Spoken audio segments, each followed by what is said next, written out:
Монгол Улсын ерөнхийлөгч хүрэлцүүлэхээ санаачлаг гарган 19 нэр төрлийн хүнсний бүтээгдэхүүнээр дотоодын хэрэгцээгээ 100% хангах, цаашлаад бусад улсад экспортлох зорилготой хүнсний хангамж аюулгүй байдал үндэсний хөдөлгөөнийг эхлүүлж, энэ хүрээнд үндэсний үйлдвэрүүдэд дэмжих таатай орчинг бүрдүүлэхэд анхаарч байна. Иймд ерөнхийлөгчийн үйлдвэр үйлчилгээний бодлогын зөвлөх Даваа Баяр хүнс үйлдвэрлэгчдийн үйлдвэртэй танилцж санал хүсэлтийг нь сонслоо.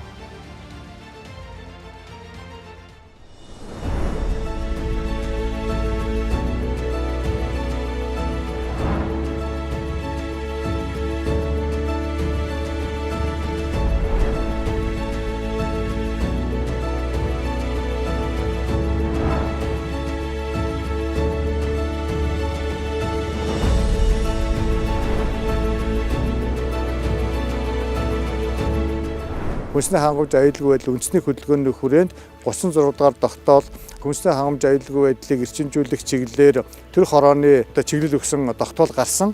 Эдгээр тогтоолуудад бол санхүүгийн тогтолцоогоор дэмжих бага хувьтай урт хугацаа зээлийг олгож эхлэх юм аа. Энийг ерөнхийлөгч олж харан үйлдвэрүүдийг дэмжсэн бодлого гаргаж чад маш их баяртай байна. Уул уурхаа бол үнэхээр 1-2 удаа ухаад гардаг боловч манай энэ аж үйлдвэрийн салбар бол жил болгон нөхөн төлждөг байгаль дээлтэй sustainable хамгийн үйлдвэрүүдийг олон болгох нь манай Монгол улсын хувьд хамгийн нэн тулгамдж буй асуудал. Хүнсний хувьсгал хөдөлгөөн тэгээд түүнийг дэмжсэн улсын их хурлын 36 дугаар тогтоол эдгээрийг бол энэ ямар ч байсан бид нар үндэсний үйлдвэрлэгчийн хувьд бол их талархаж хүлээж авч байгаа. Маш их талархалтай хүлээж авч байгаа. Хийх ёстой. Монголын мянган эмэгтэйг ажлын байраар хангая. Монголын савнгийн хэрэгцээний 50% дотоодоо үйлдвэрлэе гэдэг ийм зорилго тавьсан байгаа. Тэгэхээр Монгол улсын савн үйлдвэрлэлийн салбар бол өнөөдөр 95% импортоос хамааралтай байгаа. 5% дотоодын савн үйлдвэрлэгчид дэлгүүрийн лагуун дээр гадны савнгуудтай өрсөлдөж энэ тэнцүү өрсөлдөөнд орж байгаа гэсэн. Хүчин чадлынхаа хувьд ч тэр бидаас мал эмнэлгийн лаборатори, мал эмнэлгийн алба ажиллаж байгаагийнхаа хувьд ч тэр мөн хасаа халаалын тоног төхөөрөмж, хасаабын тоног төхөөрөмжүүдийг иж бүрнээр нь суйрлуулсныхаа хувьд ч тэр ер нь Монголдо хамгийн том тэгээд ганц эхний гэх юм уу да ийм үйлдвэр болж байгаа гэсэн үг.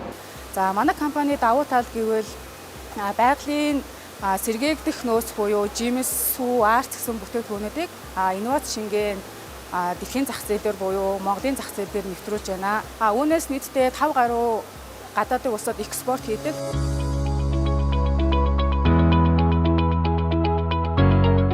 Эх орондоо хүнсний хувьсгал хийх зорилготой хүнсний хангамж аюулгүй байдал үндэсний хөдөлгөөнийг үндэсний үйлдвэрлэгчдээс гадна 30 гаруй төрийн байгууллага, 10 гаруй олон улсын байгууллагууд дэмжиж тогтмол хамтран ажиллаж байна. Үүнд үндэсний үйлдвэрлэгчдэд дэмжих ажилч мөн багтана. За үйлдвэрчдийн бодлогын байнгын орноос бид нар аль болохоор ер нь хууль эрхцээ орчныг таатай болгох хэрэгтэй юм байна. Ялангуяа энэ үндэсний үйлдвэрлэгч нартай олгох зээлийн асуудал гэж байна. Ямар нөхцөл өөрөх юм, хөнгөлөлтөө яаж өгөх юм, аль болохоор энэ эдмэнд тавьж байгаа асуудал урт хугацаанд ийм зээл өгөөч гэдэг юм асуудал тавьж байна. Энийг бас бид бас засгийн газар дээр, улсын хурл дээр бас ярих ёстой асуудал.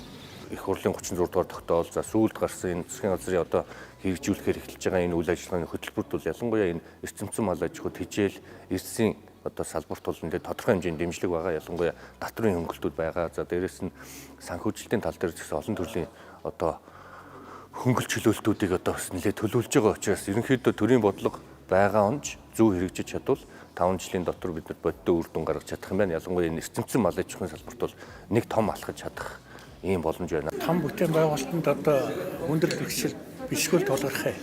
Гэхдээ бол аль болохоор тэр хүндрэл бэрхшээлийг бид нэр давж туулаад өнөөдрийг хүртэл явж байна. Тэрнээс бол манайх бол ямар нэгэн улсаас нэг төгрөгч аваагүй, нэг төгрөгийн зээл авч үзээгүй. Тийм зөвхөн өөрсдийнхөө хөрөнгөөр гадаадын хөрөнгөөр татаад өнөөдрийн бүтээн байгуулалтыг хийж байна.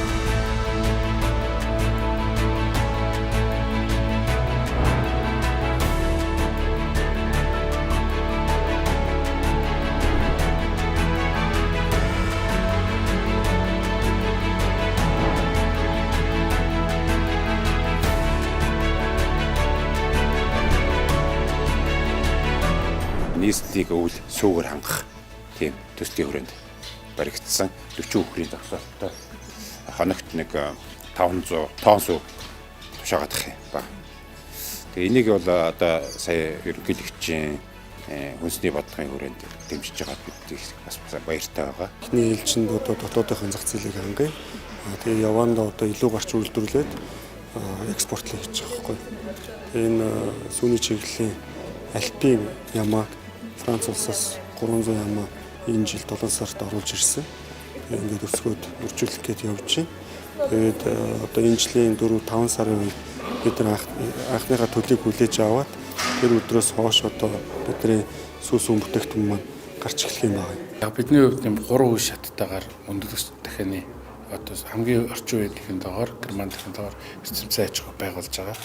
Тэгэхээр энэ өөрөө ингээд импортыг орлоод Монголоос 100% дотооддоо энэ жилдээ багтаад ингээд өндгөө хангадаг болно гэдэг маань бас санаачсан яг цаг үеэ олсон энэ те хүсний хавсал гэсэн энэ бодлого энэ санаачлагад бол бас багч гэсэн хувь нэмэр оруулж байгаа гэж бодож байна. Одоогийн байдлаар бол мах гурил төмсөө 100% хангаж байгаа.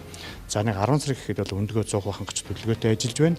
За цаашдаа бид нар гурилан бүтээгдэхүүн, махан бүтээгдэхүүн, сүүс үн бүтээгдэхүүн, одоо манжил овн төмс гэл тийм ээ. Сармис гэдэг одоо энэ бүгдийг дотоодоос 100% хангахаар төлөвлөж ажиллаж байна. Монгол улс тодорхой хэмжээний зөвжилтөөрөө 77% нь одоо зөвжилсэн байгаа учраас газар тайранд бас тодорхой нөлөөлнө.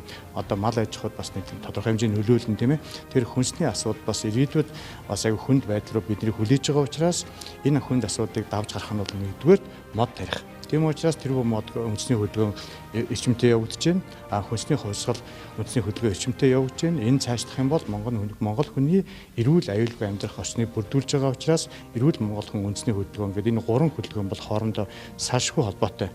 Тийм учраас Монгол Улсын ерөнхийлөгч цаг үе олсон маш чухал үед чухал санаачтай гаргаж хэрэгжүүлж байгаа гэж Монголын одоо баялаг үтгэгчид үндэсний үйлдвэрлэл бол талархаж хүлээж авч байгаа. Монгол улс жил бүр 1 тэрбум Америк доллараар хүнсний бүтээгдэхүүн импортлож авдаг. Ингэхдээ хүний эрүүл мэндэд сөрөг нөлөөтэй стандартын шаардлага хангаагүй бүтээгдэхүүн ихээр оруулж ирдэг байна.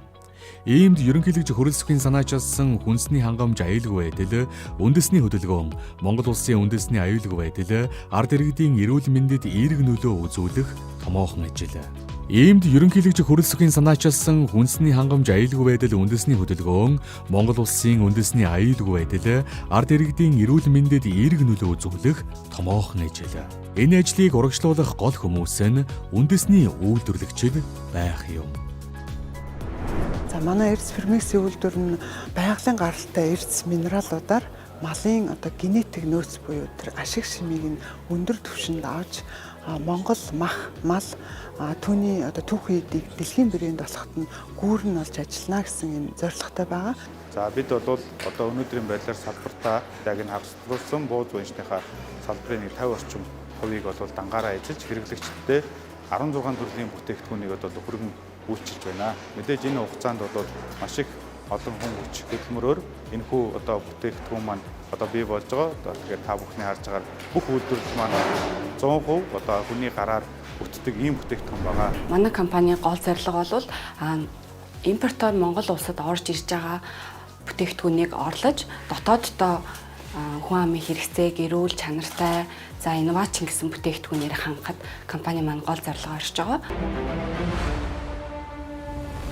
Яг бид нар энэ ямаа оруулж ирсэнтэй холбоотойгоор энэ хүнсний хувьсгал гэдэг энэ тогтолбор хэрэгжиж чад бид нар маш их баяртай байгаа. Энэ хүмүүсийг нийгмийн эрүүл мэндэд одоо эрүүл мах хэрэглүүлэе гэдэг үрээтэй ажиллаж байгаа учраас энэтэй бол одоо салшгүй холбоотой санал нийлж байгаа хаа гэж бодож байна. Санал 100% дэмжиж байгаа.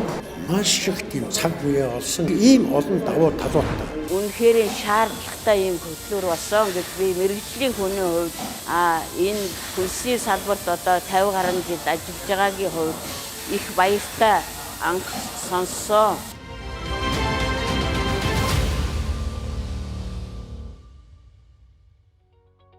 Манай үйлдвэр анх 2009 онд хаан хүнс гэсэн нэрээр авч үйл ажиллагаа явуулж ирсэн байгаа. Манайх одоогоор 40 гаруй нэр төрлийн бүтээгдэхүүн хагас боловсруулсан болон хям бүтээгдэхүүн болон үйлдвэрлэж байна.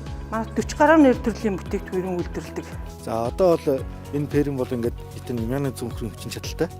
За ер нь бол нэг сарда дундчаар 800 хүрийн ингээд байнга байж идэг. За манайх болохоор зэрэг яадаг хэрэг өхрүүдээр дандаа мачтаа судалж явдаг.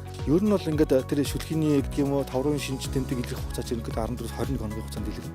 Тэгээ тийм юм байна уу гэдгийг тусгаалж бид нар харж байгаа. За тийм асуудал байхгүй бол дараагийн ээлж рүү орж ирнэ гэсэн. Тэгэхээр ерөөсөө эрүүл тэгээ чанартай бүтээгдэхүүнийг бид нар зах зээлд нийлж байна гэсэн. Нэг яг хийж гүйцэтгэх нь бол одоо баялаг бүтээгч үндэсний үйлдвэрлэгч тийм ээ. А нөгөө талдаа үндэсний бараа бүтээгдэхүүнүүд дэмжиж худалдан авах нь бол иргэд байгаа даа. Тэгэхээр дотоодынхон хүнсийг одоо худалдаж авах, эх оронч худалдан авалт хийх тийм ээ. Үндэсний бараа бүтээгдэхүүнээ дэмжих энэ одоо соён гэрүүлэх ажил бас зэрэг явагдана. Тийм учраас Монголын ард түмэн, баялаг бүтээгчид, үндэсний үйлдвэрлэгчид төр засаг нийлжээж хамтдаа бидний хүнсний хувьсгалыг богино хугацаанд үр дүнтэй хийж чадна гэж харж байгаа. Хүнсээрээ дамжих өвчнөний эрүүл мэндийн тогтолцоог хүндрүүлж, улс орны эдийн засаг, аялал жуулчлал, худалдаанд сөргөөр нөлөөлж, нийгэм эдийн засгийн хөгжилд саад учруулж байна гэж Дэлхийн эрүүл мэндийн байгууллагын судалгаанд дурджээ. Иймд хүнсний аюулгүй байдалд анхаарах улс орнуудын тоо жилээс жилд нэмэгдэж байна.